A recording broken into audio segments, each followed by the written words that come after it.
ચાલો, good morning ગાય, જય શ્રી કૃષ્ણ. કેમ છો બધા? મજામાં જ હશો. આજે એક સુવિચાર કહેવાનો હતો કે તમારે જો કોઈને છે ને સલાહ ખોટે ખોટી આપવી નહીં, અને જો કોઈની સલાહ તમે લેવા માંગતા હોય તો કોની સલાહ લેવાની? કે જે તમારી લાઈનના હોય અને તમારાથી આગળ હોય, તો તમારે કોકને સલાહ આપવાની કે જે તારા આમ કરાય, આ વસ્તુમાં આમ કરાય. તમે એનાથી આગળ નથી ને એ લાઈનના નથી, તો એ વ્યક્તિને સલાહ અપાય નહીં. અને જો કોઈ એવી રીતે સલાહ આપે તો આપણે સમજી જવાનું કે આની પાસેથી આ સલાહ લીધા જેવી નથી. એક કારણેથી સાંભળીને બીજા કારણેથી કાઢી નાખવા.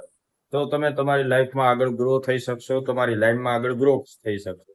નકર શું, એક રીતે ડિમોટિવેશનનું કામ કરી શકે છે.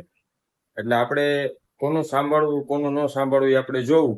અને બીજા જે વ્યુઅર્સ છે, જે બીજાને માગ્યા વગરની સલાહ દેવામાં રસ હોય, તો એ લોકોને એમ આપણી લાઈનના હોય નહીં તો એને સલાહ અપાય ને, કારણ કે એ લાઈનનો જાણકાર હોય, એની એ બધી જ્ઞાન લેતો જ હોય કે આમાં શું કરવું, શું નહીં, શું ફલાણું ઢીકણું. એટલે સપોર્ટ થાય તો કરાય, સહયોગ અપાતો હોય તો અપાય, બાકી વણમાગી સલાહ દેવાય નહીં. Thank you. આજનો સુવિચાર કેવો રહ્યો જણાવજો.